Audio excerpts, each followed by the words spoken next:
Hi, welcome to Scene. I'm Jan Statman and I'm so glad you could join us. When you have a chance, go downtown and say something nice to Shannon and the folks at Shannon's Beading Basket, where they have one-of-a-kind jewelry and jewelry design makers who can make stuff for you, and also Art Gallery 100, which has one-of-a-kind works of art for your one-of-a-kind wonderful home. And you know, when we are here on Scene, we have the most interesting people in East Texas, people who do stuff. So please welcome into your home David Ford. David, you are putting together a movie. Yes, ma'am. Right here in East Texas. Right here, yes. And it's Something is in the Woods. That's what they say. It's kind of scary because there's some woods near where I live, and I would hate to think something was in the woods other than coyotes and deer. This is not a documentary? No, ma'am.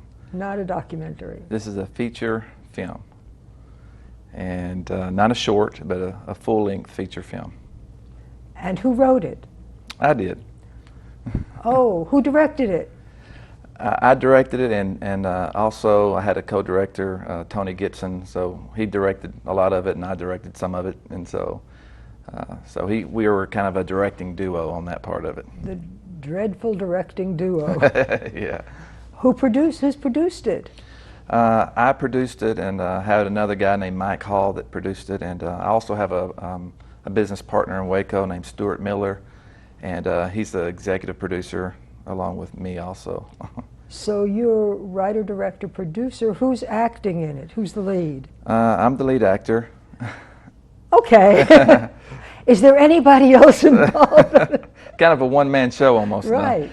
Now there was a lot of people involved. I just, you know, it's an independent film, so in independent films you have to wear a lot of hats, and it's not like a big Hollywood studio production or anything.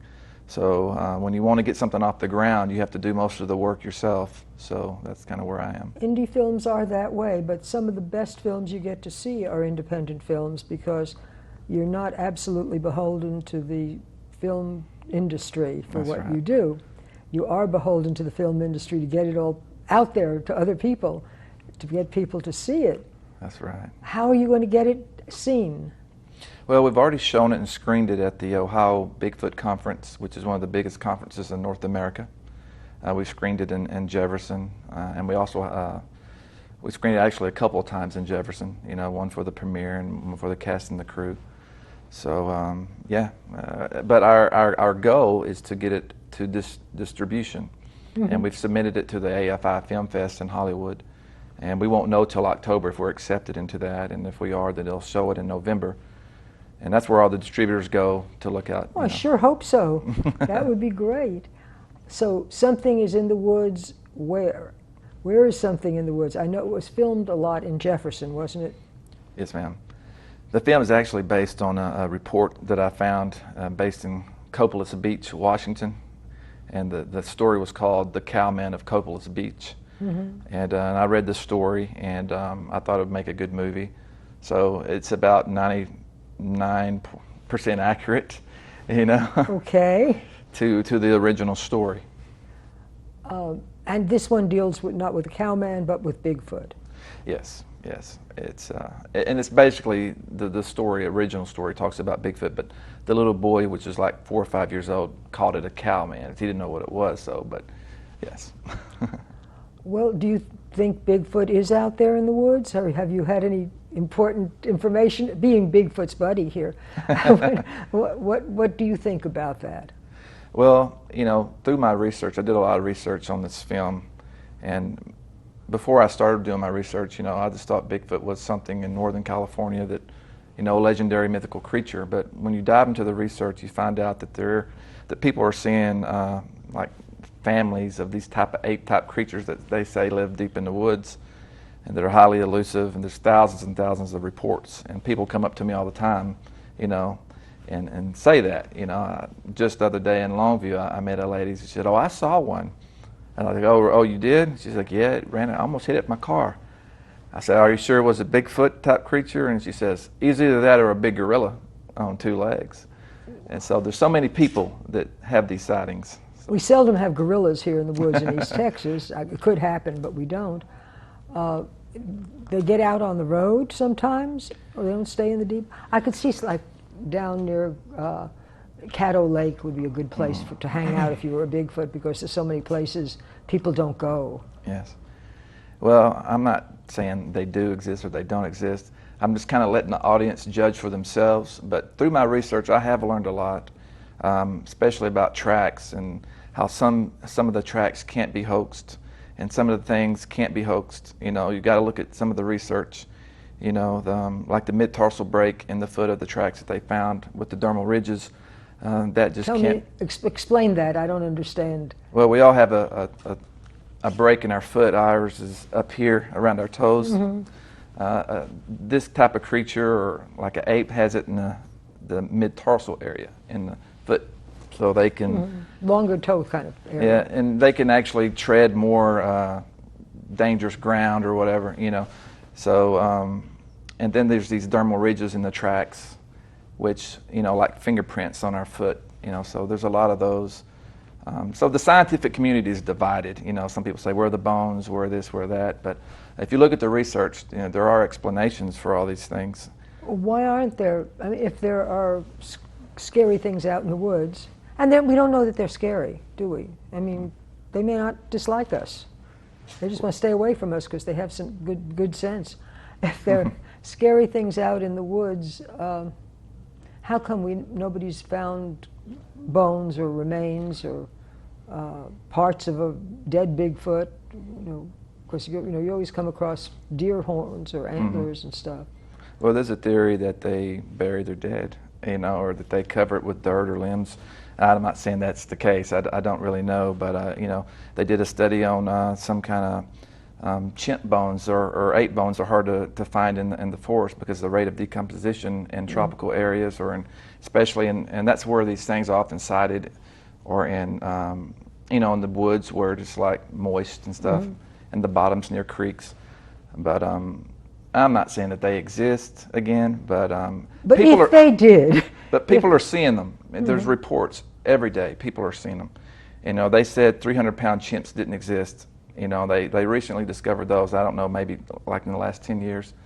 But that's an awfully big chimp. Yeah, awfully smart. it took a guy almost 10 years to prove to society that they do exist. Nobody believed him. So new species are discovered all the time, and every time these things are sighted or whatever, they're always fleeing away from human presence. So if something did live deep down, thick in the most thickest, harshest environment, it would be hard to capture one, especially if it's big and fast like people say it is, and mainly nocturnal.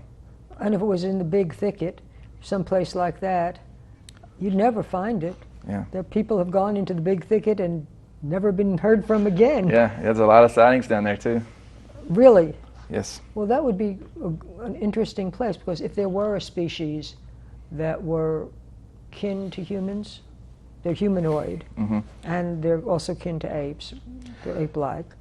They have more ape-like characteristics and features from all the reports that I've read. A lot of people don't believe in the Patterson-Gimlin footage, but if you do the research on it. Now, what is that? That's the 1967 famous footage, you know, Bigfoot walking and he turns back and looks at the camera. It's kind of shaky. It's a world-known story and big debated the only evidence of Sasquatch supposedly on camera. But but if you look at that interview and all the stuff that followed that, well, they didn't have stretch technology back then, and that means the fur that stretches like we had in our film. You know, that didn't come out till the 1980s, and this was filmed in 1967. And you can look at this creature. They analyzed it frame by frame, and it's massive. It's about 500 pounds and 7 foot tall, and you could see its muscles flex as it walks. You can see the tendons in its calves and its thighs, and they just didn't have stretch technology back then, you know. And it's interesting that the stories about the same creature traverse time and different places.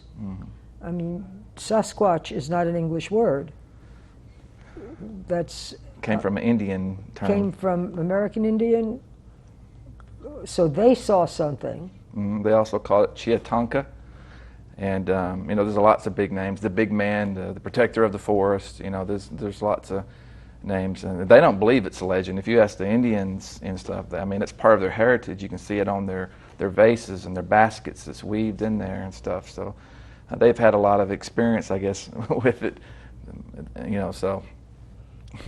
Well, the chupacabra is kind of a good legend too. Yeah, but, yeah, you know, but Bigfoot seems somehow more pleasant. Yes. Living in the woods, minding its own business, not coming out to bother anybody, living off the land, pretty much, and leaving no footprints, other than occasional footprints. Have there been occasional footprints in this area in East Texas? Yes, and there, you know, I didn't even know East Texas was a hot spot. I had no clue until I started the research, and I dove into it.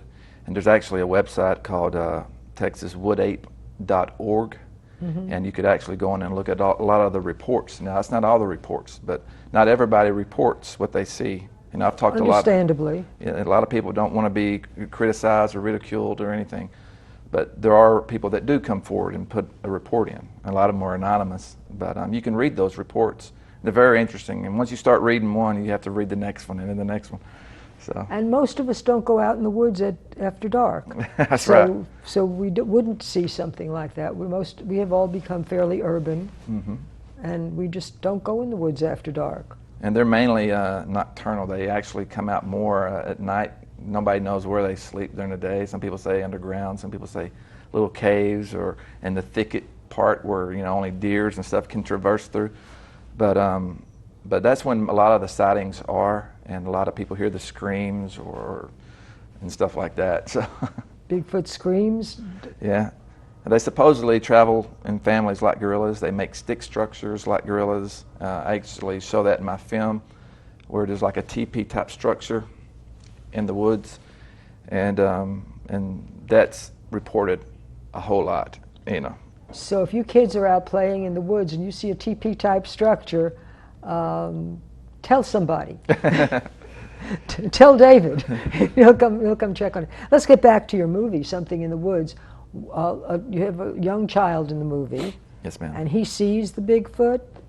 Yes. What happens? Well, Tell us about the movie.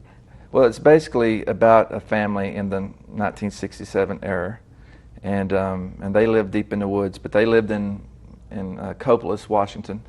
But I transformed it to here because we still have thick woods here.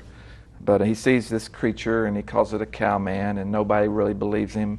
And things just start happening. You know, the family starts experiencing encounters with this creature. So, and I play the husband and the father who's determined not to be scared off his land by some legendary creature. And so he's determined to stay. And so that's pretty much what the story's about. Is it a suspense kind of story? Are they threatened? It's a thriller. It's a family thriller, though, let me add. It's a PG film. Good. So. Those are the kind I like. You know, one reason that I wrote this film, because I was in a couple other movies about Bigfoot. You know, one of them I actually played the creature, and one of the creatures in it, and then and there was another one. And they're almost all Bigfoot films, besides Harry and the Hendersons of 1980, horror films. Based on fiction, based on somebody's brainchild. And I wanted to write something, because I wanted to see a movie based on the truth or based on evidence. And the only one that I knew of was The Legend of Boggy Creek in 1972. And it's more of a docudrama than a movie. But I think people out here in television world have heard about The Legend of Boggy Creek. Yes, they're actually showing it in Falk. You know, they show it sometimes. They have a Bigfoot conference there in October, and they've invited us to show our film alongside of their film. So I'm excited about that. Where are you going to be showing the film in October? In Falk, Arkansas. And that's where it all happened, The Legend of Boggy Creek, you know. Right. So, yeah, they're doing that in October. There. So you're going to, Falk, Arkansas has made itself famous with The Legend of Boggy Creek, and Jefferson is becoming famous with the Something in the Woods, which is not in the woods in Jefferson. That's right. But it could be. It could be. There are sightings in Jefferson. Really?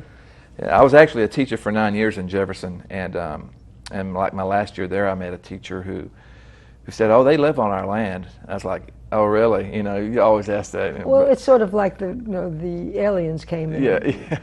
And they said, "Would you know?" A lot of people say, "Well, do you believe in aliens too?" I said, "Well, who do you think drives the spaceships?" The Bigfoot. Well, no, Bigfoot. That's the movie, and he was a Wookiee, not a Bigfoot. Yeah. But I imagine a lot of people, seriously, I imagine a lot of people who might see something like this was hesitate to report it because people would think the same line of the aliens have stopped at your house because you live in a trailer house and you wear pink curlers. That's right. That's what they prefer, ladies with pink hair rollers and cigarettes. But the aliens, not the Bigfoots. Yeah. The big feet, we don't know. They prefer to be on their own. They prefer to stay away from humans, which is probably a good idea, considering what might happen to them if they were captured. If one were captured, what would happen? I mean, you know, it would lose its life, basically. Yes, and I believe, you know, I'm not some big conspiracy theorist or anything, but I do believe the government knows about them. I mean, there was one brochure printed in some state that the government actually put out, and it shows Sasquatch in it. But you got to think, you know, why would they conceal it? Well, I don't know. But the wood owl of like I think it was in the 1960s, they discovered some owl, and it almost destroyed the logging industry. And America's economy went down because of one bird. Mm-hmm. You know, what would happen if they discovered a species of ape in the woods? You know, it would only protect the woods even more. And so the woods need protecting. Maybe we should find some of those big feet. Yeah, they're clear cutting a lot. Because those are the lungs of the planet, and when you clear cut it, they don't come back that fast. That's right. But how about, where would somebody go when the movie comes out, Something in the Woods, and you've got this T-shirt for Something in the Woods here, and you've got you with a beard, and a nice little boy, and a lady, and a little small child, and I think I can hold that up. Can we see that if I hold that up? It's got Something in the Woods, a lady and a boy and a child, inspired by true events.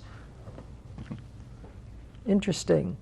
So when this comes, not if, but when this independent film comes out, where will people see it? Will it be in regular movie theaters or something like film festivals? Well, what's going to happen if we get distribution, it's just going to go straight to DVD. You have to have star power in a film pretty much to get in the theaters, not all the time. But you have to be a star outside of Hallsville. Yes, ma'am. Most of the time, that's not the rule in every case, because, you know, some other filmmakers say, maybe watching, so that's not true. But in our case, we don't have star power. We don't have Robert Duvall or Robert De Niro or Al Pacino. So we just have David Ford, and nobody knows who David Ford is yet. I do. And all those folks out there watching this now know who David Ford is, and they are going to be looking for this movie. You're going to be looking for this movie, right? Just kind of let's see if we can help David. We can get to see it. When the movie is available someplace, go see it. And so it will go straight to DVD. That's the goal. And I want to do it globally, not just in North America, but, you know, Russia, Japan, everywhere, you know, where people can rent movies, you know, online. So, and I don't know, I can't tell people when that's going to be. It just depends on how quick a distribution deal is struck, you know. Right. Well, may it come speedily. We Thank you. really, because now you've got me interested. I want to see the movie. Don't you guys want to see this movie and find out what's in the woods? And, you know, we see images of Bigfoot. Most of us have is like a large person with a wearing a white carpet. Yes. Going around going, "Rrr." But that's not the image that you're portraying. No. And what a better time to make a Bigfoot film, because Bigfoot is, you know, I didn't know this, but finding Bigfoot, you know, on TV, it has like 12 million weekly viewers. So if I can only get a fourth of those people to watch my film. No, you want all 12 million. Oh, yes, I do. Get as many as you can, and everybody sign up now. When it comes out on TV, follow me, we're going to watch it. And when it's on DVD. So we won't be looking for it at the local theater. We will be looking for it at the DVD rental place and on TV. Yes, ma'am. Which is great. That makes it convenient. You can stay home and watch it. That's right. At the comfort of your living room. And I have other projects that have nothing to do with Bigfoot. What are your other projects? They're mainly Christian-based films, you know. I don't know if you've ever heard of Facing the Giants and Courageous, fireproof, stories like that. Mine, I have like 3 other projects which have that faith-based aspect to it, but they're not preachy like some of the other ones. Mine always have a underlying message of encourage and hope, but I also try to make it action-packed or whatever the film may be, you know. So I got 3 different ones. One of the things somebody recently told me about was that if artists don't help each other, who's going to help us? That's right. It doesn't matter if you're a painter like me or a theater artist or a film artist. If we don't help each other, who's going to help us? That's right. And I think, I hope these things will get forward, and you're doing things that you can watch with your kids and not be embarrassed. That's right. Which is a really good thing. Well, people, you know, even Hollywood's like trying to invest in Christian films now, or you know, just family films, because there's a big craving for it. Even if a film comes out and it's not that good, people still go and see it because it's something they can take their kids to. They don't have to worry about the sex and the drugs and the violence, you know. So I think there's a big hunger for family films. I was watching the trailers at the theater the other day, and the violence was horrifying. The violence in every trailer was horrifying. What nightmares for children. Exactly. When I was a kid, I saw the trailer for Frankenstein. I'm still having nightmares from that. What would children think if they see these things and they're constantly subjected to violence? So a film like this one, or like the ones you described, where there's a good story, assume a happy ending, and good people who are That's not right. violent and hateful. We need films like that. Yes. And you also need a film that can still give you the creeps and still scare you, but not have to have somebody getting their head chopped off or something, you know. It can be scary, but Yeah. there's scary, and then there's just so violent it's disgusting. Yeah. I mean, some of the scariest things are when the anticipation of things, you know. It's not all the time when you show something. Sometimes it's just anticipation of something happening. And you didn't even have to show it because people's imagination figured out what happened. Yes. And you got to plug into that. That's remarkable. And that's what you're doing, particularly in this film, which is film's finished, ready to go. Yes, ma'am. You told me it was going someplace in this fall, maybe. You've applied for it to be where in October? The American Film Institute, or the AFI. Everybody out there, keep your fingers crossed that they take it. Well, even if they don't, there's plenty of others to get into. So if they don't accept our film, it won't be because it's not good. It will be because they just don't want a Bigfoot type film and their other a lineup of films. I think people don't understand that sometimes very, very good things, wonderful things, get bypassed because they're not on the agenda. That's right. Whoever they are, they set the agenda.